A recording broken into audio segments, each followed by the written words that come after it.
9 nietos de Rolando y que nos van a deleitar con una pequeña canción.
Doctor Rolando Benenson, el maestro, el gran maestro.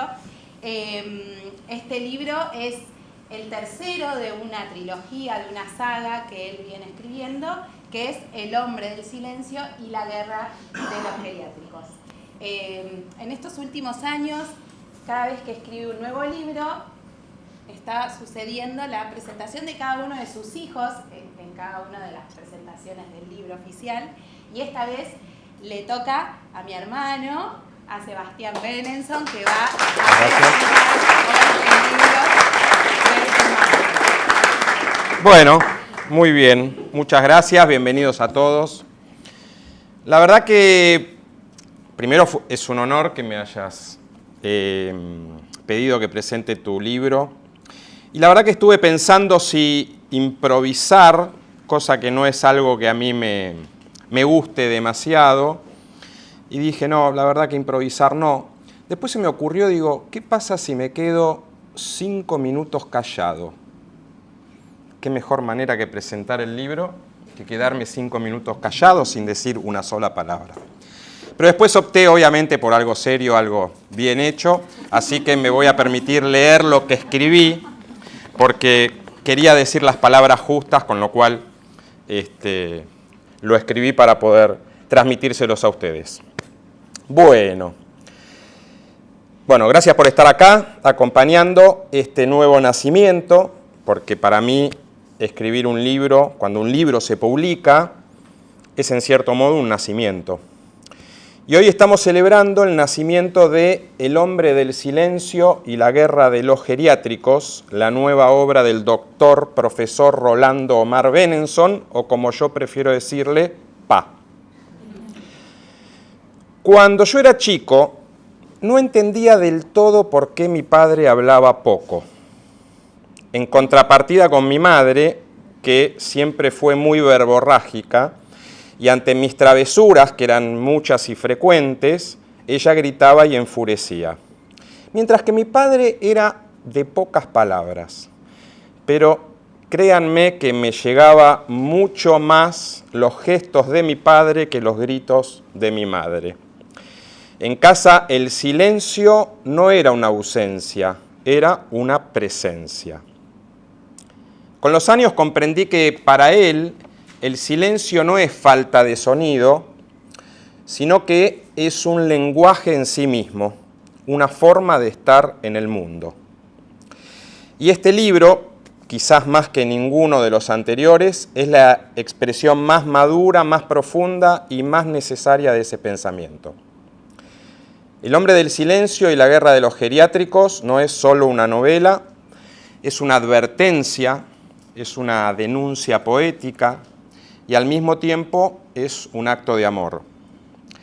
A través de su protagonista, ese médico sin voz que observa, que siente, que se resiste, mi padre nos confronta con una pregunta que nos duele y nos compromete.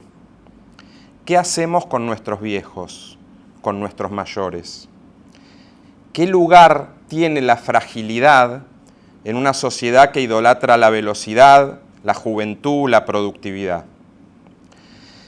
En cada página del libro late su mirada de médico, pero también su alma humanista. Porque detrás de las paredes de los geriátricos que se describen en el libro, lo que realmente se pone en juego es la dignidad humana. Ese valor invisible que no figura en ningún protocolo, pero que sostiene el sentido mismo de lo que somos. Y sin embargo el libro no se queda solamente en la denuncia. A medida que avanza la historia, aparecen las grietas por donde entra la luz. Un hijo adoptivo, un amor que se desvanece con la memoria, un gesto, una caricia, una presencia que no necesita de palabras. Todo está ahí, latiendo, respirando, aconteciendo. Y permítanme usar el gerundio, porque es la escritura de mi padre, en donde los verbos nunca se detienen.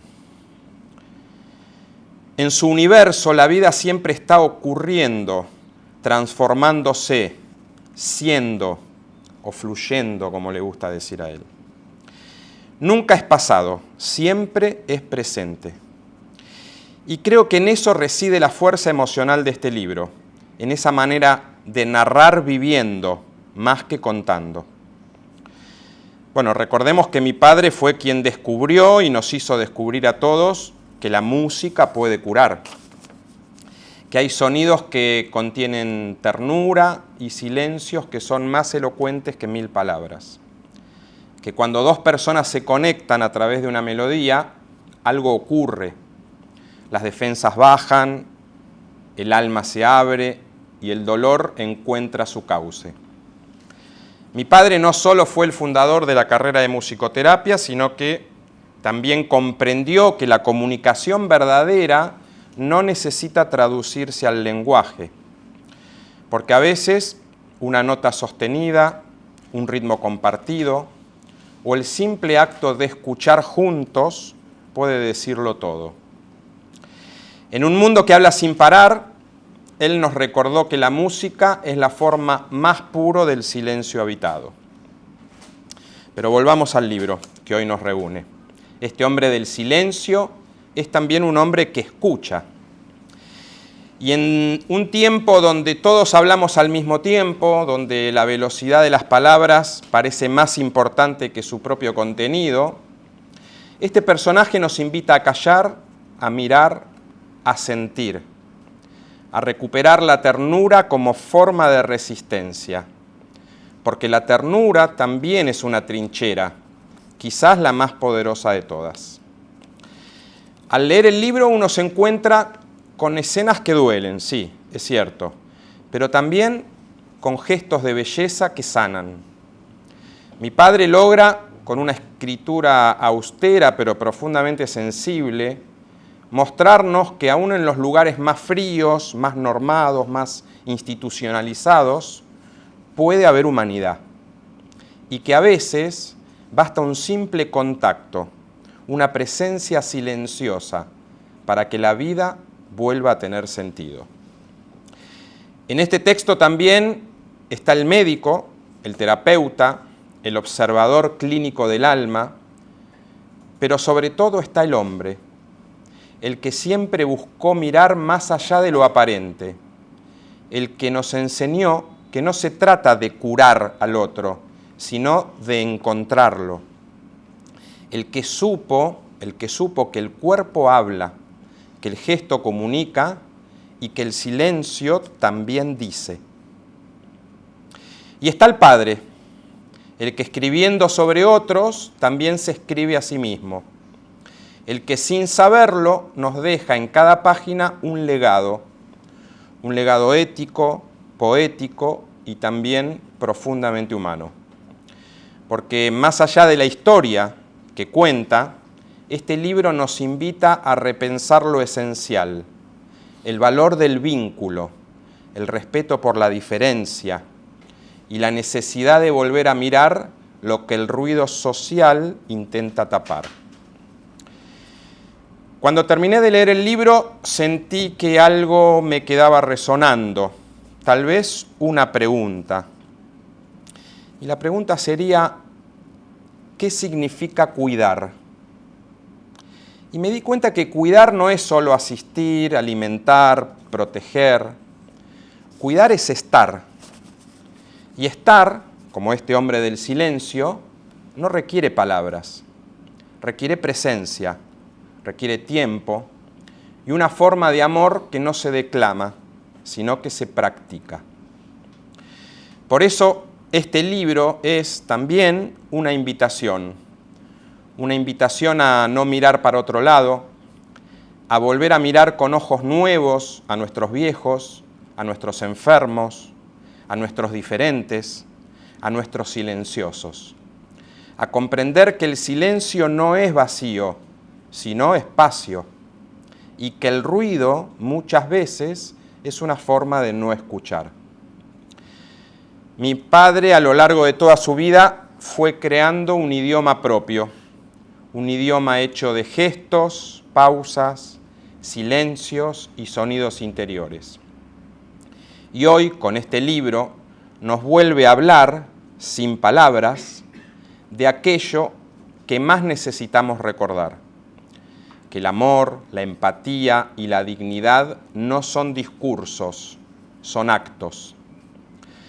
Así que esta presentación no es solo un reconocimiento a un autor, es también un agradecimiento a un padre, a un hombre que, escribiendo, sigue enseñándonos, que callando sigue diciendo y que viviendo, sí viviendo en gerundio, nos recuerda que siempre hay algo más por sentir, por aprender y por cuidar.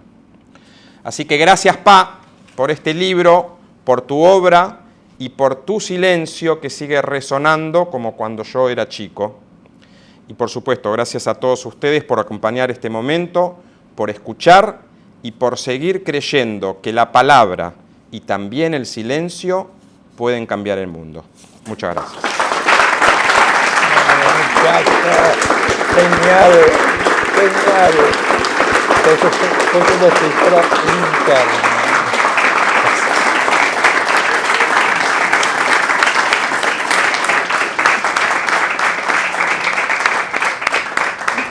Gracias, Eguito. Ahora vamos a escuchar a Rolando con sus silencios, o sus palabras, no sé, pero con su cuerpo. Primero de todo, secarme las lágrimas, porque hoy nos las pasamos llorando. Porque las palabras de mi hijo Sebastián son... Él cuando habla con el alma y con el corazón. Entonces, es una manera de que no hay forma de no emocionarse y de no sentir lo que vibra dentro de él. De manera que, gracias. Bien, gracias. Hablo poco también. Es verdad. Aprendiste la lección. Bueno, también puedo hacer la introducción que hizo mi hijo. O sea, en algún momento tenía que presentar el libro y en algún momento tenía que hablar. Y entonces yo me dije, bueno, voy a preparar a ver qué voy a hablar. Y la verdad que no preparé nada. Es decir, pasaron los días y dije, bueno, en algún momento va a llegar y en algún momento voy a tener que hablar. Y llegó el momento. Entonces, primero, por supuesto, les agradezco enormemente el que estén acá conmigo compartiendo este momento de nacimiento y de parto de este libro. Y siempre tengo esta disyuntiva. No hables mucho del libro porque después no lo van a leer. Si ya decís todo el argumento y todo lo que pasa, entonces ¿cómo hago para hablar del libro sin hablar de su argumento y cosas por el estilo? Entonces dije, bueno, indudablemente primero tengo que hablar de mi intención. Y ustedes saben que mi intención fue, desde hace ya varios años, crear un superhéroe. Yo digo, todo el mundo tiene un superhéroe, ¿por qué no puedo crear yo un superhéroe? Y ahí es donde apareció en mí el hombre del silencio. Y me di cuenta que de pronto, si bien es un superhéroe, no tiene las características ni de Superman, ni de Batman, ni de Iron Man, ni de todos los que, bueno, de alguna manera vamos conociendo y seguimos conociendo.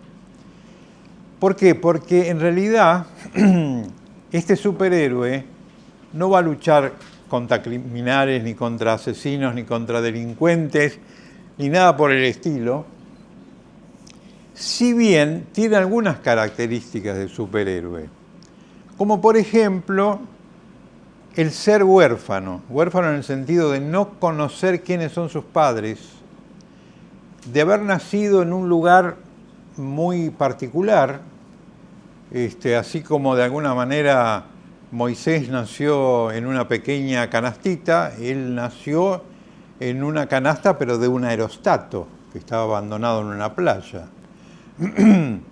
Pero indudablemente desconocido su origen. ¿Y cuál es su poder? Porque evidentemente todo superhéroe tiene un poder determinado. Y entonces acá viene la situación, digamos, contradictoria. De pronto es un hombre que no habla. O sea, que no usa la palabra como el medio. Y entonces uno dice, bueno, acá hay un gran poder, el poder de no tener la palabra. Como a veces hablamos del oxímoron, ¿no? El poder de no poder, ¿no? La potencia de la impotencia. Y me pareció interesante el hecho de que, no obstante de no tener la palabra hablada, sin embargo, pudo llegar a ser médico y pudo ejercer la profesión de médico, a pesar de no usar la palabra, y sin ningún problema y probablemente con una comunicación mucho más profunda con el otro, con el enfermo, etc. Entonces, lentamente me empecé a dar cuenta que el poder, el superhombre que es este hombre del silencio, es justamente lo humano. Lo humano es lo que realmente tiene gran poder. Poder que sabemos lamentablemente que en la sociedad que vivimos se va lentamente diluyendo y perdiendo. ¿Y qué hablar si empezamos a pensar en la inteligencia artificial y de lo que se nos viene encima? Bien, entonces, de alguna manera Sebastián hizo un poco el prólogo. Es decir, efectivamente yo fui un hombre, primero debo decir, yo no hablé hasta los 4 años. Eso fue una característica que mis padres siempre estaban preocupados y no muy preocupados. En aquel momento no había demasiado pensamiento de autismo ni nada por el estilo, pero además yo no tenía características de un pibe autista. Pero eso sí, no usaba la palabra. Con lo cual es probable que uno pueda decir, a lo mejor no necesitabas hablar, porque ese es el otro aspecto. ¿Es necesario hablar?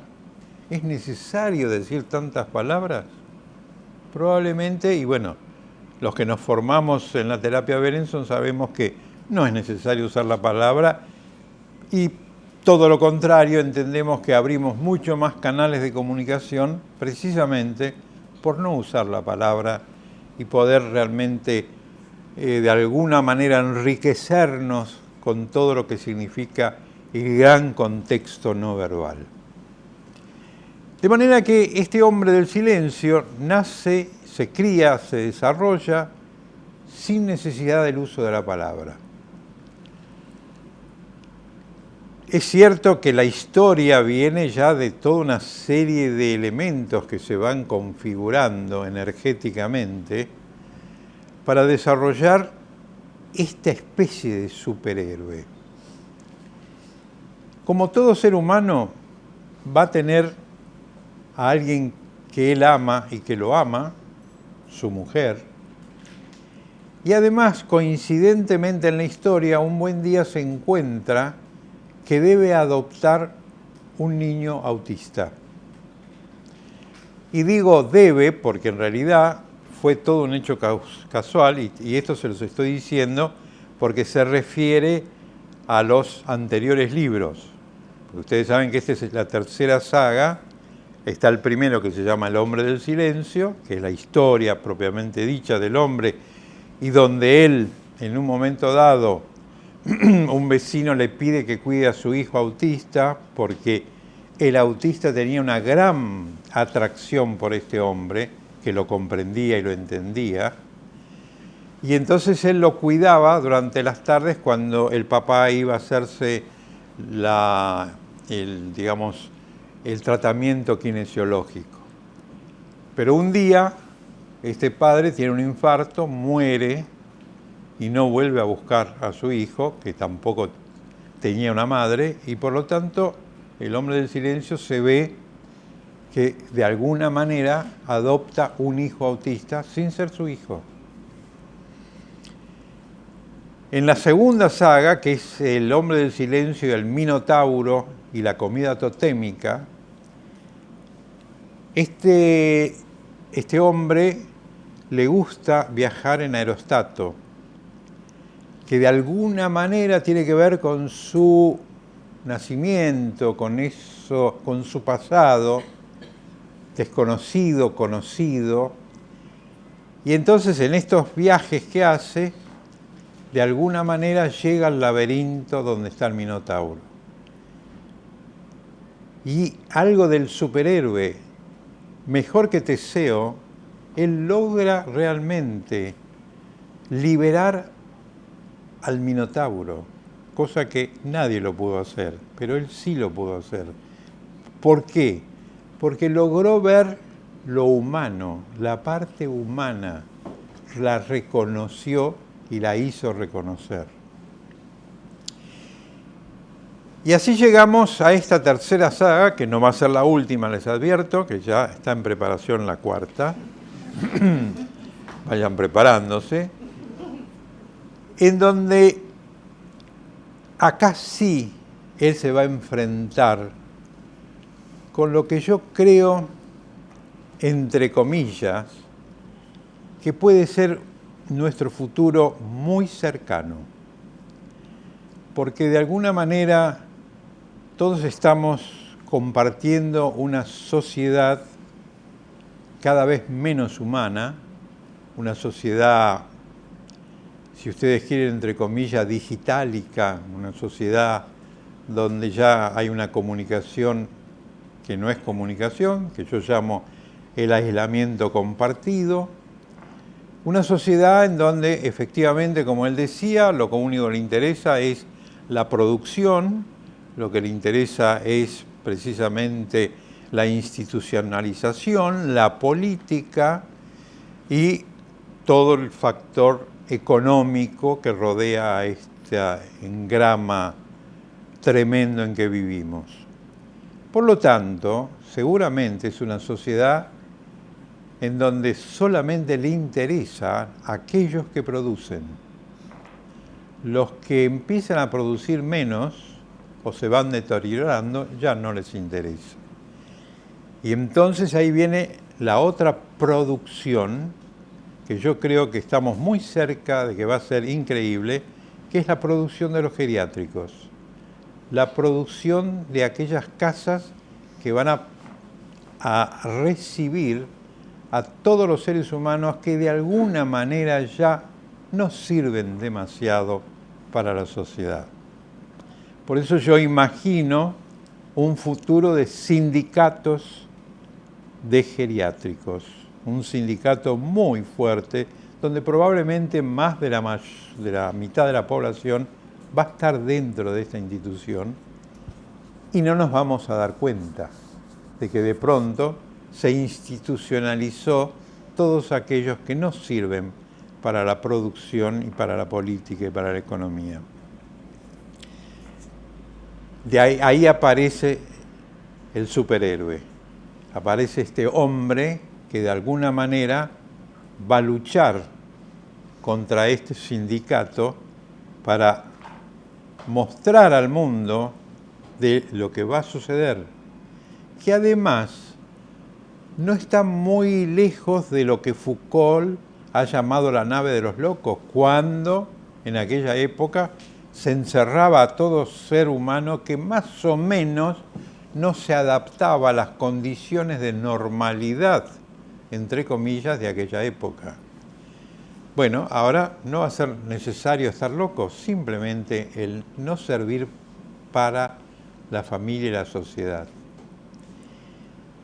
Pero lo más, yo diría, lo más trágico de la situación es que todos van a estar de acuerdo. Todos van a sentir y usufructuar de esta institucionalización. Porque por fin la familia se va a ir liberando del que no produce y molesta. Y por lo tanto van a ser los que más van a alimentar este sindicato. Y ahí viene nuestro superhéroe, enfrentando el gran conflicto que va a ser su propia familia.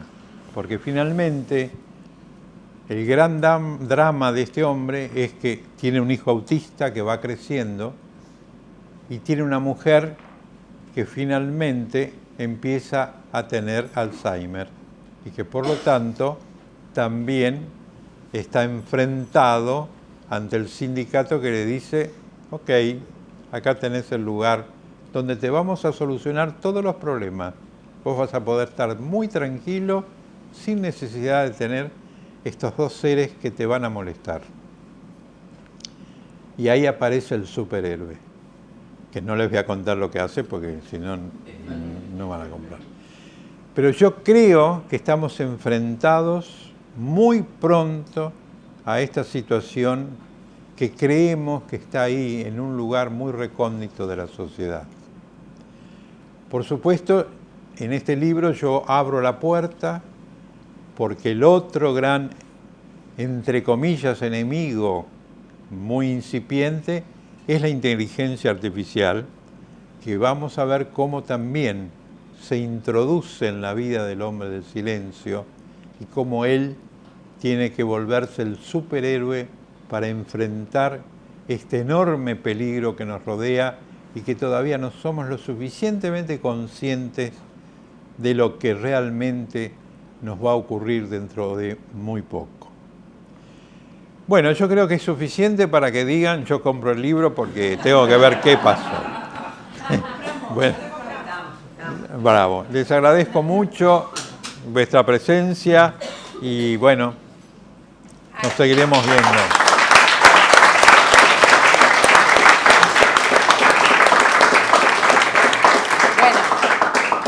Antes de finalizar, ustedes saben que acá hay un grupo muy grande de seres humanos hermosos que vienen haciendo la formación, que hoy terminaron el 10º nivel y tienen algo para darte. ¿No es cierto? Sí. Bueno. Ubuntu estuvimos creando. Ubuntu significa tribu. Habíamos pensado en hacerte un regalo entre todos, pero cuesta ponerse de acuerdo a través de la palabra.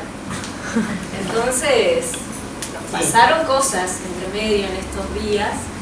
Bueno, yo cuando entré a tu casa y vi todas esas obras de vientre, de bebés, me sentí muy movilizada.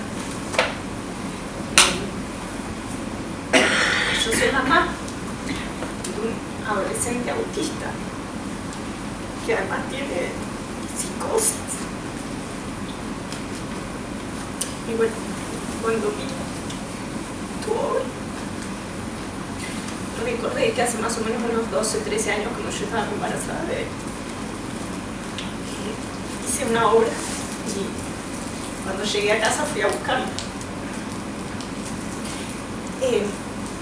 Está hecha en tela intervenida, es una inspiración de un dibujo de Da Vinci. Y yo tenía todas las obras en tela enrolladas, excepto esta. Y ni siquiera estaba firmada ni fechada.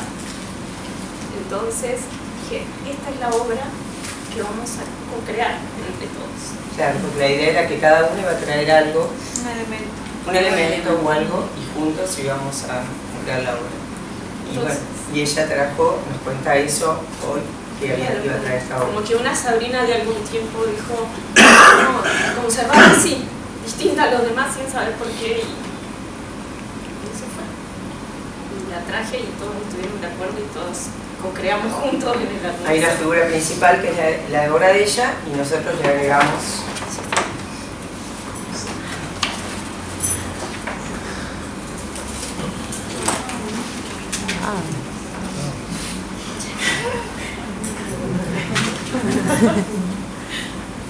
Pues la están viendo todos para que sepan lo que es, ¿no? Eso. Ahora. Sí. Porque esta obra, bueno, se me ocurre a mí hablar, ¿eh? Pero bueno, es la primera vez que yo veo esto y te agradezco enormemente y profundamente porque es como entregarme parte de tu corazón. Está el peso y está esto que no, Eso lo hizo Leticia. Sí. un ojo que contempla. Cada uno de nosotros puso algo. Aquí trajimos tesoritos así y mirá los hombrecitos Que van subiendo, que van subiendo. somos todos nosotros. La perla, el espejo. Acá estás vos, Rolando. Menos mal, sí, porque capaz lo usamos para la creación. Por acá arriba andamos El también. barco, el agua. Es un amuleto que viene de Bolivia. De Bolivia que tiene adentro Las cruces, hay una planta allá que se llama la cruz de Jesús, que son las espinas.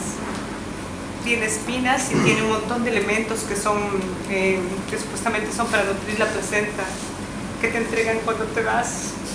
que no lo sabíamos y todos trajimos algo Así para... cosas que tenían que ver con el proceso de gestación. Mm. ¿Los hemos puesto por usted? Bueno.